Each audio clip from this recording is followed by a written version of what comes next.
सो iPhone चलाने का जो अब एक्सपीरियंस है वो बहुत ही मज़ेदार होगा, क्योंकि एप्पल ने फाइनली अपने सबसे बड़े लॉन्च इवेंट WWDC 2023 में एक ऐसा अपडेट जारी किया है जो आईफोन यूज़र्स के लिए बहुत ही इंटरेस्टिंग होने वाला है। और ये अपडेट है iOS 17। तो हालांकि अभी तक जो इसका बीटा वर्जन है वो रोल आउट हुआ है, तो सभी बीटा यूजर्स इसका इस्तेमाल कर सकते हैं। और इस अपडेट में इतने सारे नए और अमेजिंग फीचर्स निकाले गए हैं और ये जो आपका फ़ोन चलाने का तरीका है उसको बिल्कुल बदल देंगे।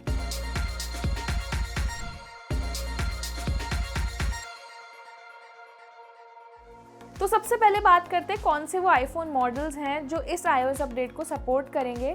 तो एप्पल ने आईफोन X के बाद आने वाले सभी स्मार्टफोन्स के लिए इस अपडेट को तैयार किया है।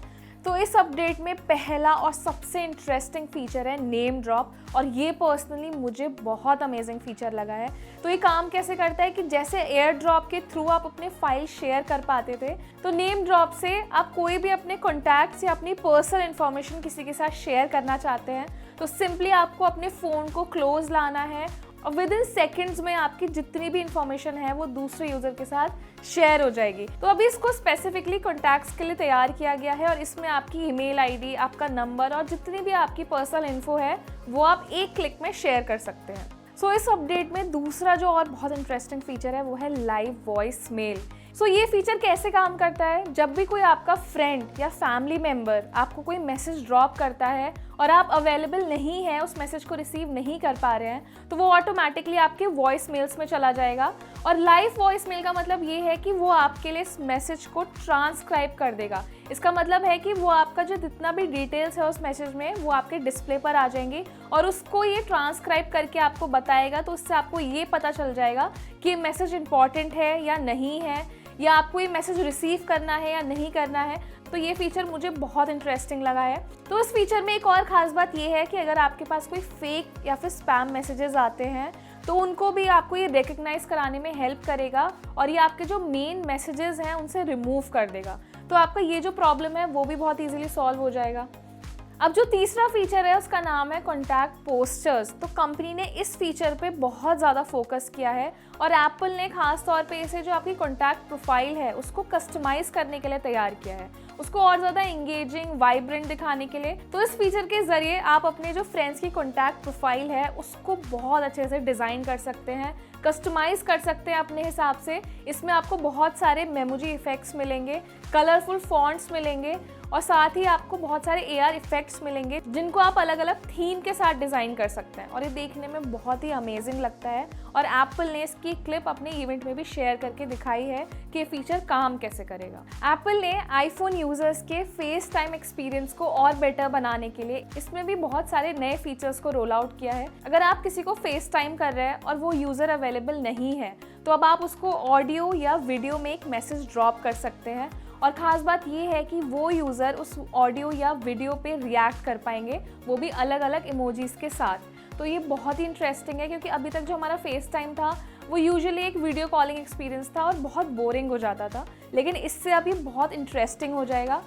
फेस टाइम में जो एक और एप्पल ने नया फीचर रोल आउट किया है, अब आप अपने स्मार्ट टीवी के ज़रिए भी फेस टाइम का इस्तेमाल कर सकते हैं। तो अगर आप पूरी फैमिली के साथ बैठ के फेस टाइम कर रहे हैं या बहुत सारे लोग हैं जो एक बार में फेस टाइम के थ्रू अपने फ्रेंड्स के साथ कनेक्ट करना चाहते हैं, अब आप अपने आईफोन से अपने स्मार्ट टीवी को कनेक्ट करके फेस टाइम के थ्रू उससे वीडियो कॉलिंग कर सकते हैं। तो ये फीचर अभी तक रोल आउट नहीं हुआ था, लेकिन अब ये फेस टाइम में आपको जल्द ही मिलने वाला है। तो अगर आप भी बहुत फ्रीक्वेंटली फेस टाइम का इस्तेमाल करते हैं तो ये फीचर्स आपको जल्दी मिलेंगे और आपका जो एक्सपीरियंस है उसको भी ये बहुत मज़ेदार बना देंगे। अब एक और जो नया फीचर है जिसकी काफ़ी चर्चाएं हो रही है वो है जर्नल ऐप। तो एप्पल ने इस अपडेट में एक नया जर्नल ऐप अपडेट किया है। इसके ज़रिए जितना भी आपका एक्टिविटी सजेशन है कि आपने रीसेंट वॉच क्या किया है, आप क्या सर्च कर रहे थे, उसको वो आपको रिकमेंड करेगा और ये काफ़ी अच्छा फीचर है। बहुत सारे यूज़र्स इसके बारे में जानना भी चाहते हैं, तो अब नए अपडेट में आपको मिलेगा ये फीचर, तो आप इसको ईजिली इस्तेमाल करके देख सकते हैं कि कैसा होगा इसका एक्सपीरियंस। इसके साथ ही जो एक बहुत ही यूज़फुल फीचर इस अपडेट में लाया गया है वो है इसके मैसेजेस को लेकर। तो जैसा कि आपको पता है अब AI जो है वो इतना एडवांस लेवल पर आ चुका है, तो अब एप्पल के मैसेजेस में आपको AI फीचर मिलेगा। और ये काम कैसे करेगा, जब भी आप मैसेज टाइप कर रहे हैं तो AI आपके सारे मैसेजेस को ऑटो करेक्ट करेगा। अब आपको बार बार अपने मैसेजेस के स्पेलिंग्स चेक करने में प्रॉब्लम नहीं आएगी। AI आपके लिए काम करके देगा कि वो आपके सारे मैसेजेस की जो स्पेलिंग्स हैं उनको विद इन सेकेंड्स में वो ऑटो करेक्ट करके आपको देगा। एप्पल अपने आईफोन यूज़र्स की सिक्योरिटी को और बेहतर बनाने के लिए इस अपडेट में एक नया चेक इन फीचर भी लेकर आया है।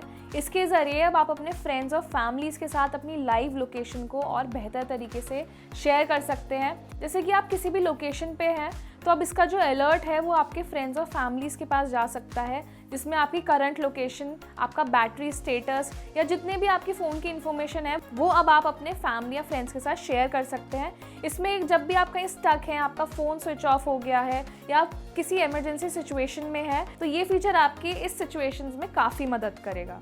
एक और बहुत इंटरेस्टिंग फीचर एप्पल जो इस अपडेट में लेकर आई है उसका नाम है स्टैंड बाय फीचर। तो इस फीचर के ज़रिए जब भी आपका फ़ोन लैंडस्केप में होगा या फिर चार्ज हो रहा होगा तो उसमें आपको लॉक स्क्रीन पर बहुत सारे वॉलपेपर्स और विजेट्स मिलेंगे। जैसा कि आप देखते हैं कि क्रोम पे आपको देखने के लिए मिलता है, जब भी आपकी स्क्रीन ऑफ हो जाती है तो बहुत ही इंटरेस्टिंग विजेट्स प्ले होते रहते हैं। तो अब आप उनको इनेबल कर सकते हैं और अपने हिसाब से चूज़ भी कर सकते हैं। अब ये थे सारे वो मेन फीचर्स जो एप्पल ने इस अपडेट में जारी किए हैं।